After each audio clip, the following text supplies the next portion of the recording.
धांधली के सबूत देखते ही भड़के जज, ममता की याचिका से मचा हड़कंप, ईवीएम सीसीटीवी सुरक्षित रखने का आदेश। शुभेंदु की सीट यहां पर फंसी दोस्तों। क्या भवानीपुर सीट का चुनावी रिजल्ट अब अदालत की जांच के घेरे में आ गया? क्या ममता बनर्जी की याचिका ने चुनाव आयोग की मुश्किलें यहां पर बढ़ा दी? अगर सब कुछ ठीक था तो फिर हाईकोर्ट ने ईवीएम, वीवीपैट और सीसीटीवी फुटेज को सुरक्षित रखने का आदेश क्यों दिया? क्या वाकई मतगणना के दौरान कुछ ऐसा हुआ था जिसकी जांच जरूरी है? और सबसे बड़ा सवाल, क्या भवानीपुर सीट पर जीत दर्ज करने वाले शुभेंदु अधिकारी की मुश्किलें आने वाले दिनों में बढ़ सकती है? आज की इस रिपोर्ट में मैं आपको बताऊंगी हाई कोर्ट ने क्या आदेश दिया, ममता बनर्जी की याचिका में कौन कौन से आरोप लगाए गए, मतगणना के दौरान क्या विवाद सामने आए थे, टीएमसी सांसद कल्याण बनर्जी ने कोर्ट में क्या दलील दी, और आखिर इस पूरे मामले का राजनीतिक असर क्या हो सकता है। नमस्कार, मैं हूं राधा राणा और आप देख रहे हैं पीआरबी। चलिए शुरुआत करते हैं आज की सबसे बड़ी हेडलाइन से। यहाँ पर शुरुआत करें जरिया ये हेडलाइन, यहाँ पर देखिए पहले आप, भवानीपुर चुनाव रिजल्ट, ममता की याचिका पर एचसी का आदेश, सुरक्षित रखें सीसीटीवी के सभी फुटेज। अगली आप हेडलाइन यहाँ पर देख लीजिए, भवानीपुर चुनाव नतीजों पर अब हाई कोर्ट में होगी सुनवाई, ममता बनर्जी और शुभेंदु अधिकारी होंगे आमने सामने। अगली आप हेडलाइन यहाँ पर देख लीजिए, ममता बनर्जी की याचिका पर कलकत्ता हाईकोर्ट सख्त, ईवीएम और सीसीटीवी फुटेज सुरक्षित रखने का दिया आदेश। आपने हेडलाइंस यहाँ पर देख ली, यानी कि अब सीधे मामला हाईकोर्ट की निगरानी में पहुंच चुका है। और इन हेडलाइन से बंगाल चुनाव पर एक बड़ा सवाल भी यहाँ पर खड़ा हो जाता है। चलिए खबर की शुरुआत यहाँ पर करते हैं। अब जरा ये खबर आप देखिए, ममता जो सीट हारी वहां ईवीएम वीवीपैट सुरक्षित रखने का आदेश, हाईकोर्ट बोला जरूरत पड़ने पर जांच होगी। यानी देखा आपने, यानी अदालत ने साफ कहा है कि भविष्य में जरूरत पड़ी तो इन रिकॉर्ड्स की जांच कराई जा सकती है। कोर्ट ने यह भी कहा कि उसकी अनुमति के बिना ना कोई फुटेज डिलीट होगी, ना रिकॉर्ड बदला जाएगा और ना ही किसी तरह की छेड़छाड़ यहाँ पर की जाएगी। अब जरा पूरा मामला मैं आपको समझा देती हूँ क्या चल रहा है। आपको याद होगा 4 मई को बंगाल विधानसभा चुनाव के नतीजे आए थे। उससे पहले 3 मई को काउंटिंग सेंटर के बाहर काफी हंगामा देखने को मिला था। टीएमसी कार्यकर्ताओं ने आरोप लगाया था कि बीजेपी के झंडे वाली एक कार को बिना जांच के स्ट्रांग रूम परिसर में प्रवेश दिया गया। ये आरोप उस वक्त लगे थे। ममता बनर्जी ने भी मतगणना के दौरान कई गंभीर आरोप यहाँ पर लगाए थे। उन्होंने कहा था कि कुछ जगहों पर मतगणना जानबूझकर रोकी गई और चुनाव प्रक्रिया को प्रभावित करने की कोशिश हुई। इसके बाद 16 जून को ममता बनर्जी खुद कलकत्ता हाईकोर्ट पहुंची थी। आपको याद भी होगा किस तरह से वो काला कोट पहनकर आई थी और चुनाव परिणाम की वैधता की जांच की मांग करते हुए याचिका उन्होंने दाखिल की थी। यानी कि गड़बड़ी वहां पर हुई जरूर थी और तब भी ये मुद्दा काफी बड़ा था, काफी तूल इस मुद्दे ने पकड़ा था। तभी तो ममता बनर्जी खुद कोर्ट में याचिका दायर करने पहुंची थी। अब ये मुद्दा इतना ही नहीं था, यहाँ खत्म नहीं होता ये मुद्दा, बल्कि और भी आगे बढ़ता है। बड़े बड़े आरोप यहाँ पर लगे। अब जरा ये ट्वीट आप देखिए, मुझे पेट में लात मारी गई, फिर धक्का देकर बाहर निकाल दिया गया। ममता बनर्जी ने प्रेस कॉन्फ्रेंस में गंभीर आरोप लगाते हुए कहा कि उनके साथ बदसलूकी की गई और उन्हें जबरन बाहर किया गया।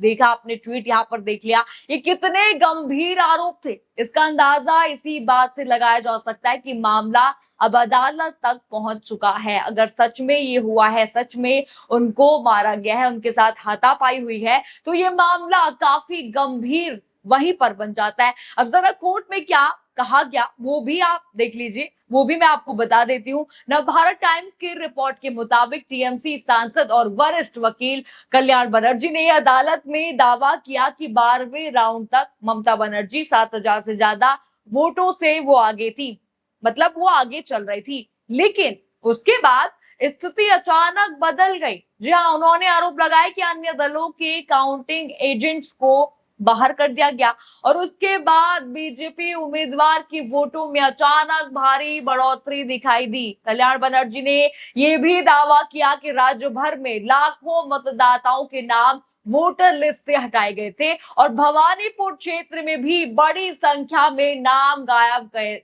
यहाँ पर किए गए थे। उन्होंने अदालत से कहा कि इन सभी पहलुओं की जांच होनी चाहिए और इसी के बाद कोर्ट ने चुनाव आयोग को निर्देश दिया कि सभी सीसीटीवी फुटेज, ईवीएम और वीवीपैट रिकॉर्ड सुरक्षित रखे जाएं। रिपोर्ट आपने यहाँ पर देख ली किस तरह से यहाँ पर पूरा मामला इतना गंभीर हुआ कि हाईकोर्ट ने भी यहाँ पर सभी दस्तावेज को सुरक्षित रखना यहाँ पर लाजमी समझा।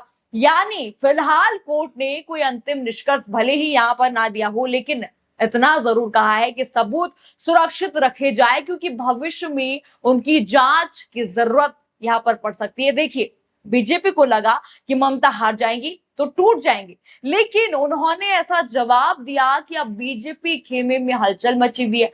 यहां तक कि शुभेंदु अधिकारी की कुर्सी पर भी बड़ा सवाल यहाँ पर खड़ा हो रहा है। अब जिस तरह से कोलकाता हाईकोर्ट इस मामले में शक यहाँ पर नजर आ रहा है, ऐसे में अगर ममता बनर्जी के आरोप सही साबित होते हैं, सच साबित होते हैं, तो सिर्फ शुभेंदु अधिकारी की भवानीपुर सीट पर विधायकी यहाँ पर नहीं फंसेगी, बल्कि चुनाव रद्द होने तक की नौबत यहाँ पर आ सकती है। यानी कि जिस सीट को लेकर भाजपा इतनी खुशी मना रही थी अभी तक, वही कुर्सी उनके हाथों से फिसलती जाएगी और फिर ना सिर्फ भाजपा की हालत खराब होगी, बल्कि चुनाव आयोग के करतूतों का चिट्ठा भी खुलकर सामने आ जाएगा।